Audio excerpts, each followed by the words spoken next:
Good afternoon, everybody. I'm Dan Mann. I'm the CEO of the Louisville Regional Airport Authority.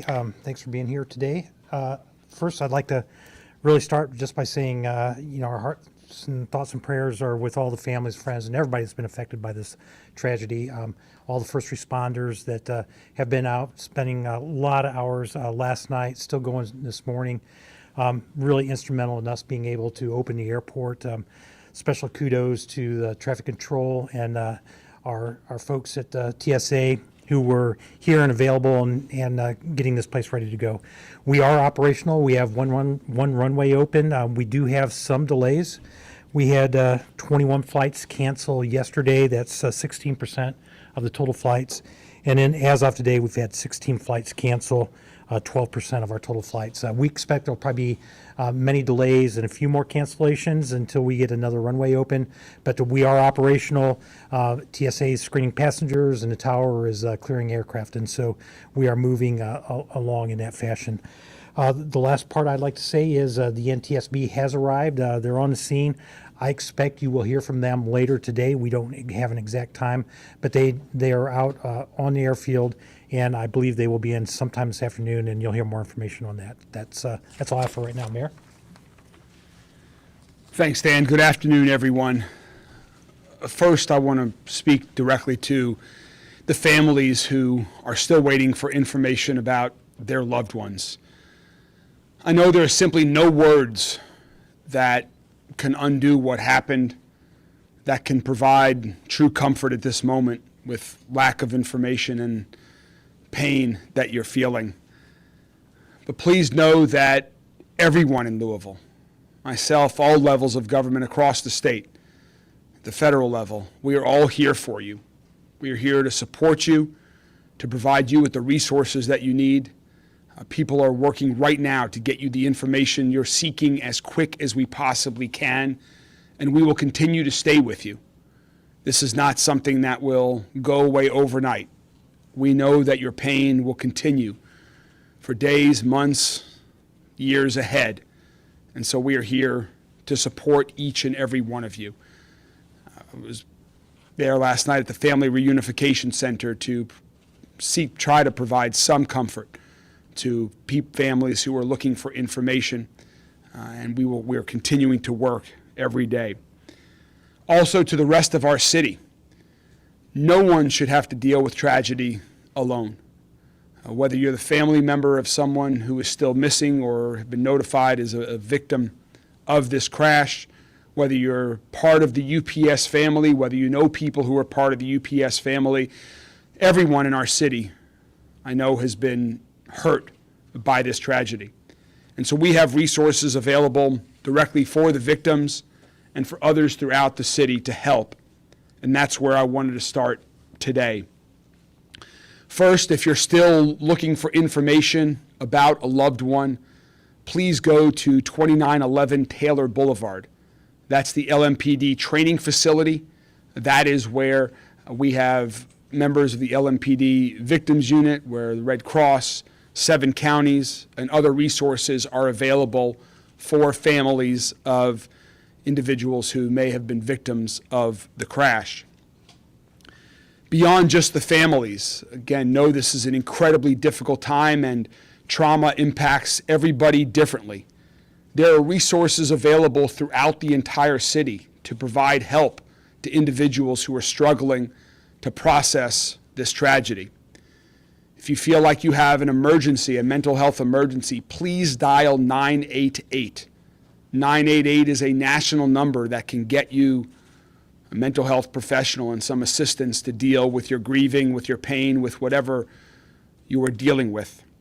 If you have a non-emergency but you would like to still speak with a mental health counselor, please reach out to our Office of Violence Prevention that has trained mental health professionals waiting to assist you.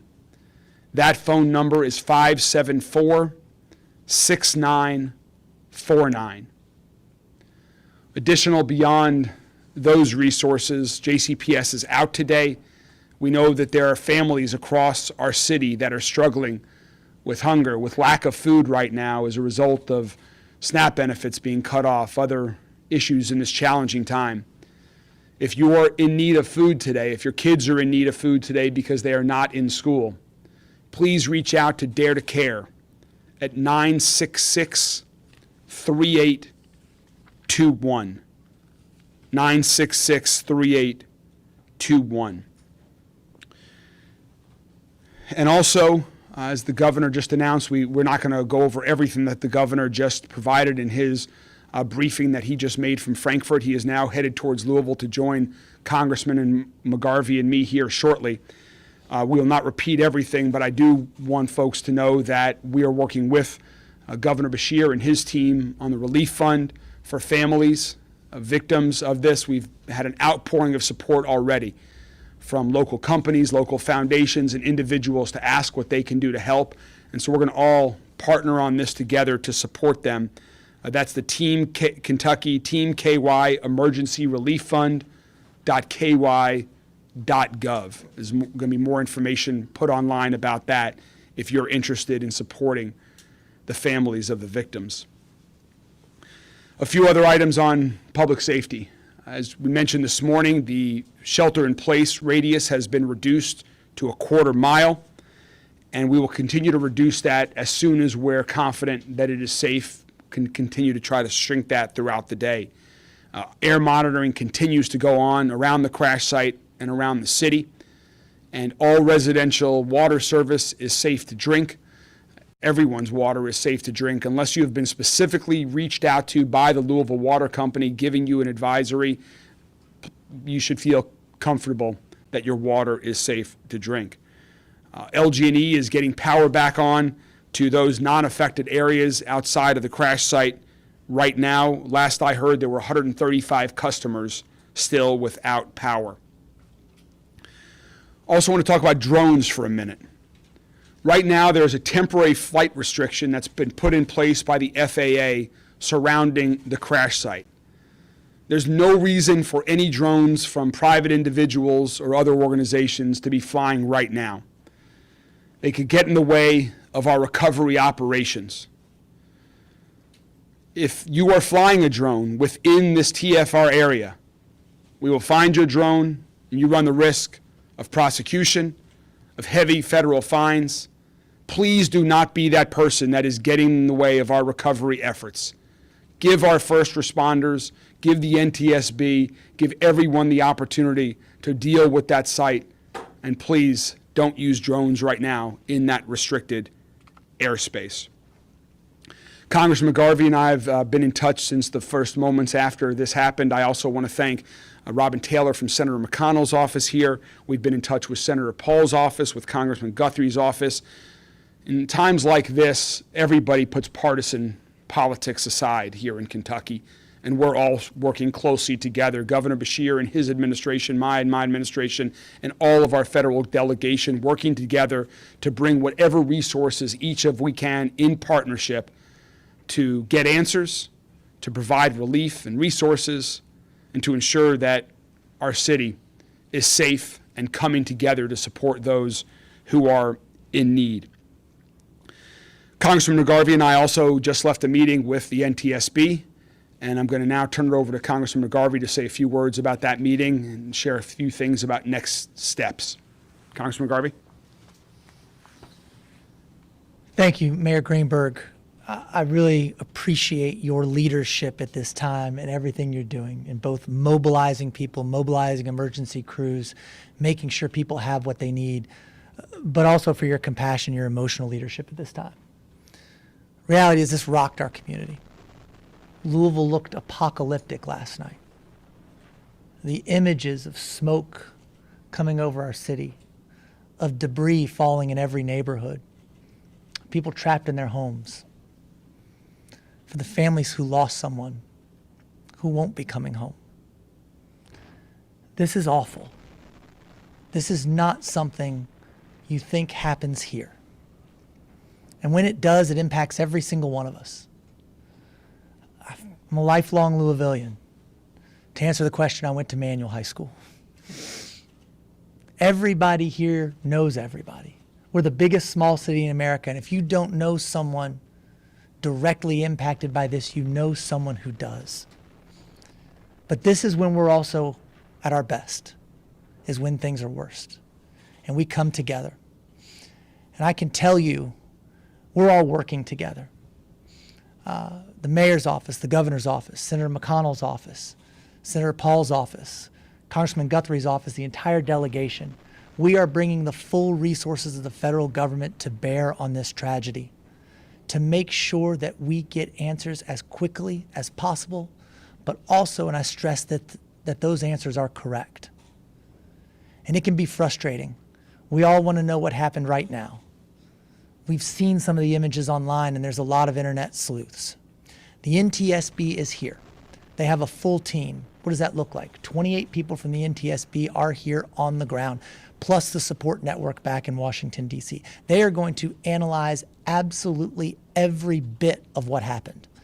We're talking about everything that is man-made, that is machine-made, that is environmental. The NTSB is going to go over with a fine-tooth comb. They are partnering with the Red Cross.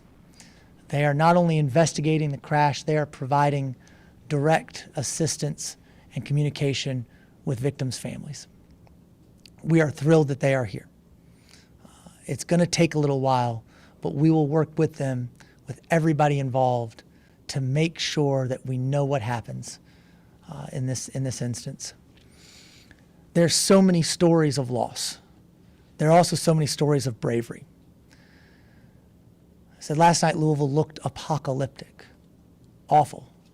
And a plane, we know it was a plane, we know it was taking off to Hawaii, we know how much fuel was on board. And when it crashed and that fuel spread everywhere, I had someone tell me it looked like it was raining oil in Louisville.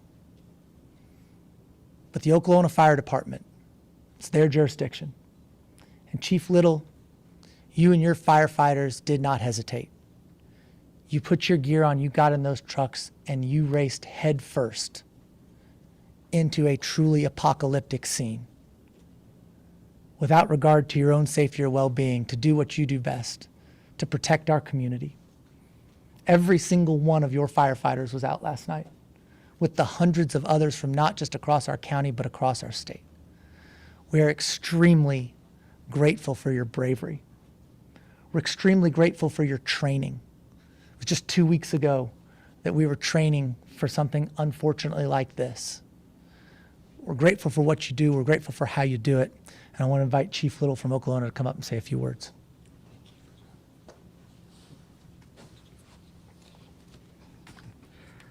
I'd like to say good afternoon to everyone, give you a brief statement and update about our situation. Last night, about 5 o'clock, shortly thereafter, we were dispatched on a explosion. Shortly thereafter, we were informed that it was a plane crash. And as the governor pointed out, just about 2 weeks ago, we did train with Louisville Fire along with the Airport Authority. This is something that we do annually. You hope that you never have to do this, but unfortunately it happened. So last night we had roughly 38 companies on scene. We had multiple agencies from across the state. We had, and please forgive me, those agencies if I do not name you, but Bardstown, Bullitt County, Lexington, all responded here. We worked with MetroSafe, Louisville Metro EMS, Louisville PD, and all the county fire departments across our county here. They were all represented. So we had roughly 30 ambulances here last night. And today we've downscaled tremendously. We currently have 4 engines, 4 trucks, 2 ambulances on scene.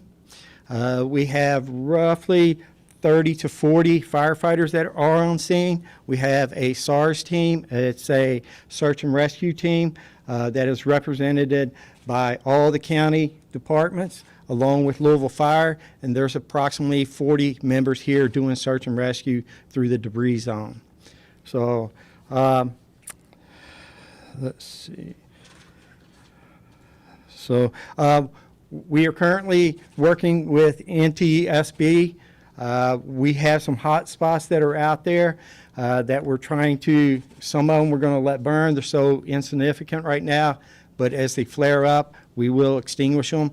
One of the issues that we are currently having is the size of the debris zone and actually getting our apparatus there. So, yeah. I'll turn it back over to the mayor. Just a couple, thank you very much, Chief. A couple final comments, and then we'll open it up for members of the media. First, we'll continue to stay at this 24/7 as long as necessary. All of us are working on this as well as our respective teams that are out there. I think my last call with the governor last night was around midnight, first one at 5:45 this morning, and our teams are just going above and beyond. And so just want to say thankful to every one of the first responders. Chief Little, thanks to you and the entire team. So we will continue to keep you all updated with additional information as we know it. But for right now, that's the information that we have. As Congressman McGarvey said, I think it was Congressman McGarvey said that NTSB, we hope we'll have a briefing later this afternoon. We'll be providing some more briefing after the governor arrives in a few hours when we have even more information. Then the final thing I wanted to mention was, I know there's a lot of questions about who are the victims that have tragically perished in this crash. The coroner, the Jefferson County coroner has been at the scene, is back at the scene today. They are the ones that confirm the identities of the victims and are the ones that provide that information. And as soon as we have that, we will amplify the information that the coroners are able to provide as soon as they make these identifications.